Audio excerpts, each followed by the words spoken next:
I'm joined now from Boston by international security expert Jim Walsh. Jim, what do you make of the speech? Well, it certainly wasn't the 5-hour Weinstemmer that his grandfather gave all those many years ago. You know, I must say I was struck by how he appeared. He appeared in a Western suit. And speaking of his grandfather, Kim Il-sung, my first reaction was, wow, he looks a lot like him. And I think the DPRK government is cultivating that.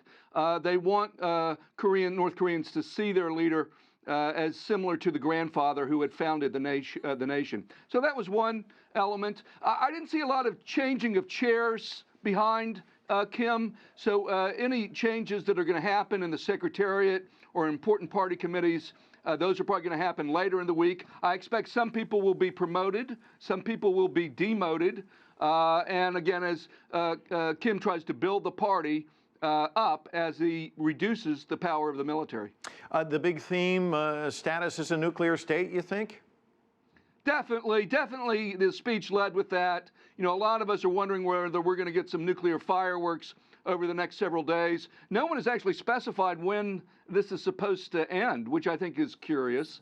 You know, they've been planning it since October, but we're you know, clearly embracing nuclear weapons, trying to push the notion that North Korea is an established nuclear weapon state, and that isn't going to change. That's clearly one of the themes here. I think the question over the next several days, will there be also pronouncements about economic reform, even if they're vague, even if they're 5 or 7 year plans, because obviously the economy, there are two parts, two heads to this North Korean policy. One is nuclear weapons, the other is economic development. And I think a lot of people are going to be more interested in hearing anything said about that topic. Yeah, absolutely. And another thing that I think folks are interested in, and who knows if we'll even hear anything about this, InterKorean relations. What's your sense on that?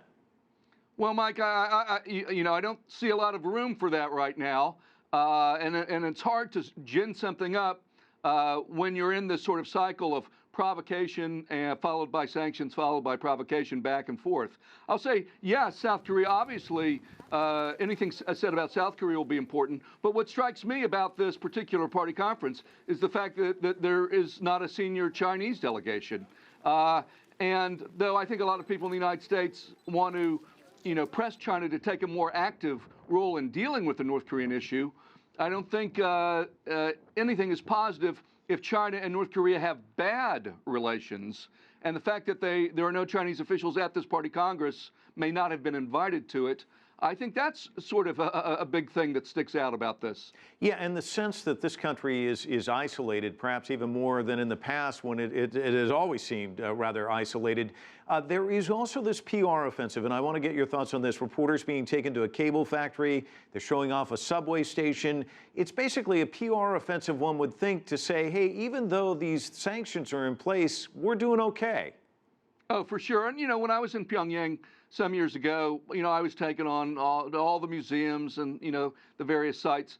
And I think since 2005, you have seen an improvement in economic conditions in the city's capital. And I want to underline, in the capital, not elsewhere. And so you do see some shops opened up and some markets developed and taxis and restaurants in ways you didn't see that before. But I think we also have to keep in mind that most people do not live in Pyongyang. That's the 1%. And the 99% are not doing very well at all. The UN has issued several statements over the course of the past couple of months that there are real questions about food security and about malnutrition and the state of health of those who don't live in Pyongyang.